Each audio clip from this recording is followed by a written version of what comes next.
بسم اللہ الرحمن الرحیم. السلام علیکم ورحمۃ اللہ وبرکاتہ. مائی ڈیئر برادرز اینڈ سسٹرز، آج کا جو ٹاپک ہے وہ ہے ریگارڈنگ توکل ان اللہ سبحانہ و تعالیٰ. اگر ایک دل ایسا ہو جس میں اللہ پر توکل یا بھروسہ نہ ہو، یا پھر اگر آپ یہ سمجھیں گے کہ ایک ایسا دل ہے جو ٹرسٹ نہیں کرتا، تو یہ ایک بیمار دل ہے، اور اس بیمار دل کا علاج کرنا بہت ضروری ہو جاتا ہے. اکثر اوقات ایسا ہوتا ہے کہ ہم لوگ اللہ تعالیٰ کے فیصلوں کے اوپر ناراض ہو جاتے ہیں، یا ہمیں سمجھ نہیں آتی کہ آخر ایسے فیصلے کیوں ہو رہے ہیں، اور ہم اس طرح کے سوال کرتے ہیں کہ آخر میرے ساتھ ایسا کیوں ہو رہا ہے، why is this happening to me، یا یہ واقعہ میری زندگی میں آخر کیوں پیش آیا. اللہ سبحانہ تعالیٰ اپنے نیک بندوں کے بارے میں ارشاد فرماتے ہیں کہ الا ان اولیاء اللہ لا خوف علیہم ولا هم يحزنون، کہ یقیناً جو اللہ کے ولی ہوتے ہیں، جو اللہ کے دوست ہوتے ہیں، نہ تو ان کو خوف ہوتا ہے اور نہ ان کو غم ہوتا ہے. یعنی نہ تو وہ فیوچر کے بارے میں خوفزدہ ہوتے ہیں، کیونکہ ظاہری بات ہے جب انسان فیوچر کے بارے میں سوچتا ہے تو اس کو خوف پیدا ہو سکتا ہے کہ مجھے فلاں چیز، میرا بزنس کامیاب نہیں ہوگا، یا مجھے بیماری لگ جائے گی، یا فلاں چیز مجھے کاٹ جائے گی. مطلب یہ اس قسم کے خوف جو فیوچر کے ہوتے ہیں وہ انسان کی زندگی میں آ جاتے ہیں. اور پھر ایسا بھی ممکن ہے کہ ایک انسان جو ہے اپنے پاسٹ کے بارے میں غم کرنا شروع کر دے کہ ہائے کاش اگر میں نے یوں کر لیا ہوتا، کاش میں نے ایسا کر لیا ہوتا. تو اللہ سبحانہ تعالیٰ فرماتے ہیں کہ جو میرے ولی ہیں وہ نہ تو فیوچر کے بارے میں ڈرتے ہیں اور نہ ہی پاسٹ کے بارے میں غم کرتے ہیں، کیونکہ وہ پورا کا پورا ٹرسٹ جو ہے وہ اللہ سبحانہ تعالیٰ کی ذات پر کرتے ہیں کہ جو ہوگا انشاءاللہ اللہ تعالیٰ کی مرضی کے مطابق ہوگا، اور میں اللہ کی مرضی سے راضی ہوں. اللہ سبحانہ تعالیٰ سورہ توبہ میں ارشاد فرماتے ہیں کہ قل لن یصیبنا الا ما كتب اللہ لنا هو مولانا، کہ یقیناً کچھ بھی تمہاری زندگی میں نہیں ہوگا سوائے کہ وہ پہلے سے لکھ دیا گیا ہے، اور اللہ تمہارا مولا ہے. اور مومنین جو ہیں وہ پھر اللہ پر ہی توکل کرتے ہیں. تو یہ کتنی پاورفل آیت ہے قرآن مجید میں کہ جہاں پہ ہمیں یہ بتایا جا رہا ہے کہ جو کچھ ہوگا وہ اللہ کی مرضی کے مطابق ہوگا، اور یقیناً اللہ کی مرضی ہماری مرضی سے بہت بہتر ہے. اللہ سبحانہ تعالیٰ فرماتے ہیں سورہ توبہ کی آخری آیت میں فَإِن تَوَلَّوْا فَقُلْ حَسْبِيَ اللَّهُ لَا إِلَهَ إِلَّا هُوَ عَلَيْهِ تَوَكَّلْتُ وَهُوَ رَبُّ الْعَرْشِ الْعَظِيمِ، کہ اگر وہ آپ سے منہ پھیر لیں تو پھر حسبی اللہ، اللہ میرے لیے کافی ہے. لا الہ الا ہو، میں اللہ کے سوا کسی کی عبادت نہیں کرتا. علیہ توکلت، اور اگر توکل کرتا ہوں، اگر بھروسہ کرتا ہوں تو اللہ پر ہی کرتا ہوں. کیوں کرتا ہوں؟ وَهُوَ رَبُّ الْعَرْشِ الْعَظِيمِ، کیونکہ عرش عظیم کا مالک جو اللہ ہے. تو جب ساری کائنات اللہ تعالیٰ کے قبضہ قدرت میں ہے، جب ہم کہتے ہیں کہ ان اللہ علی کل شیء قدیر، ہر چیز پر اللہ تعالیٰ قادر ہے، تو پھر اللہ پر ہی بھروسہ کرنا بنتا ہے. انسان جب یہ سوچتا ہے کہ میرا رب جو ہے وہ ہر چیز پر قادر ہے، پھر انسان اللہ کو یہ نہیں بتاتا کہ میرے پرابلمز کتنے بڑے ہیں، انسان اپنے پرابلمز کو بتاتا ہے کہ میرا رب کتنا بڑا ہے. اللہ سبحانہ تعالیٰ فرماتے ہیں سورہ فرقان میں وَتَوَكَّلْ عَلَى الْحَيِّ الَّذِي لَا يَمُوتُ، کہ توکل اس ذات پر ہم کرتے ہیں جس کو موت نہیں آتی. سبحان اللہ. یعنی اگر آپ نے کسی پر بھروسہ کرنا ہے، اگر آپ نے کسی پر ٹرسٹ کرنا ہے، تو کیوں نہ اس پر ٹرسٹ کیا جائے، اس پر بھروسہ کیا جائے جو ہمیشہ رہنے والا ہے، الحی ہے، القیوم ہے، لا یموت، اور اس کو موت نہیں آتی.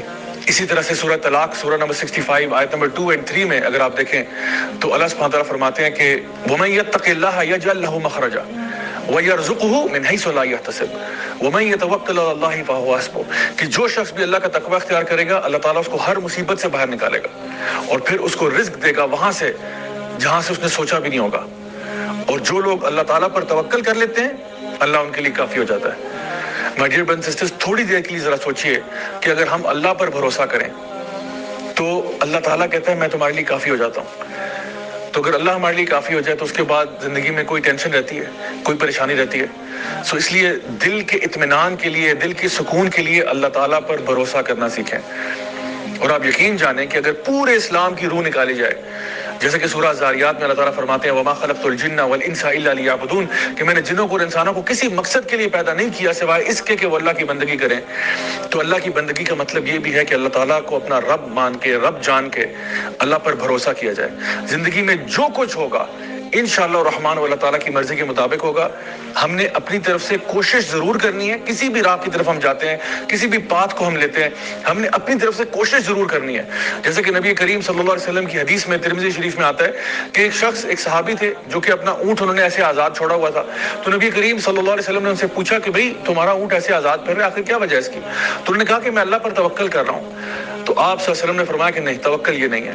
توکل یہ کہ پہلے اپنے اونٹ کو باندھ لو, اس کے بعد اللہ تعالیٰ پر بھروسہ کرنا.